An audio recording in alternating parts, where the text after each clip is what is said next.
बीते दिनों अमेरिका ने ईरान के 3 परमाणु ठिकानों नातांज, फोर्द और इस्फहान पर हमला किया और दावा किया कि ईरान के परमाणु ठिकानों को नष्ट कर दिया गया है। इसको लेकर अमेरिका और इजराइल के साथ ही दुनिया भर में अमेरिकी सरकार और ट्रंप की तारीफ की गई। राष्ट्रपति ट्रंप ने भी अपनी पीठ खूब थपथपाई, लेकिन इस हमले को लेकर एक ऐसी खबर सामने आई है जिसके बाद ट्रंप का बड़बोलापन एक बार फिर से उजागर हो गया है। दरअसल अमेरिका के ही डिफेंस इंटेलिजेंस एजेंसी यानी कि DIA की रिपोर्ट जो कहती है कि ये ठिकाने पूरी तरह नष्ट नहीं हुए।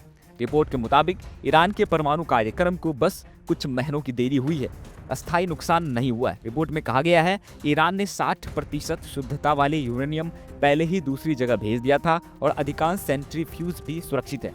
रिपोर्ट में आगे दावा किया गया है कि ईरान के परमाणु ठिकाने जमीन के कई मीटर नीचे है, खासकर फोर्द और नातांज। इस ठिकानों पर अमेरिका ने GBU-57 बंकर बस्टर बम गिराए थे, लेकिन DIA का कहना है कि ये गहराई तक असर नहीं कर सके। सैटेलाइट इमेज में सिर्फ सतही नुकसान दिखा है। मुख्य परमाणु ढांचा सही सलामत है, जिसे कुछ ही महीने में फिर से सही किया जा सकता है। वहीं दूसरी तरफ अमेरिकी राष्ट्रपति डोनाल्ड ट्रंप और व्हाइट हाउस ने मंगलवार को इस नई खुफिया रिपोर्ट को सिरे से खारिज कर दिया। राष्ट्रपति ट्रंप ने social media platform truth social पर इस रिपोर्ट को फर्जी करार देते हुए इसे सैन्य हमलों को बदनाम करने की साजिश बताया है। ट्रंप के साथ ही व्हाइट हाउस की प्रेस सचिव कैरोलिन लेविट ने भी इस रिपोर्ट को पूरी तरह गलत ठहराया और कहा कि ये ट्रंप की छवि खराब करने की कोशिश है। ट्रंप ने अपने सोशल मीडिया पोस्ट में 2 अमेरिकी न्यूज चैनलों को खुफिया रिपोर्ट सार्वजनिक करने के लिए कोसा है और इसे फर्जी करार दिया है। उन्होंने लिखा, फर्जी खबरें देने वाले CNN और फेल हो रही न्यूयॉर्क टाइम्स ने मिलकर इतिहास के सबसे कामयाब सैन्य हमलों में से एक को बदनाम करने की कोशिश की है। ईरान के परमाणु ठिकाने पूरी तरह तबाह हो चुके हैं। जनता इन दोनों को खूब लताड़ रही है। आपको बताते चले कि DIA की रिपोर्ट में कहा गया है कि 22 जून को हुए हमले ने ईरान के फोर्द, नातांज और इस्फहान न्यूक्लियर ठिकानों को काफी नुकसान पहुंचाया, लेकिन ईरान का परमाणु ढांचा अब भी काफी हद तक बरकरार है।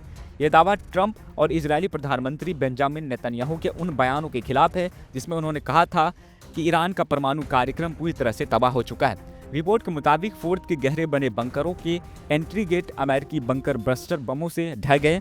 भारी बमबारी के बावजूद अंदर का ढांचा अब भी सुरक्षित है। इसके साथ ही ये भी कहा गया है कि हमले से पहले ही सेंट्रीफ्यूज मशीनों को अलग जगह पर ले जाया गया था। बताते चले कि सेंट्रीफ्यूज मशीन के जरिए ही यूरेनियम को एनरिच किया जाता है। आसान भाषा में कहें तो ये मशीन यूरेनियम को शुद्ध करती है, जिससे एक हद के बाद यूरेनियम 238 से यूरेनियम 235 के आइसोटोप अलग हो जाते हैं। वहीं आपको बताते चले कि अमेरिकी हमले के बाद ईरान के साथ ही रूस ने भी दावा किया था कि ईरान के न्यूक्लियर संस्थानों को कोई नुकसान नहीं हुआ है। रूस ने तो यहाँ तक दावा किया था कि पहले की तरह ही कार्य अभी भी जारी है। खैर, इस रिपोर्ट पर आपकी क्या राय है, हमें कमेंट में जरूर बताएं।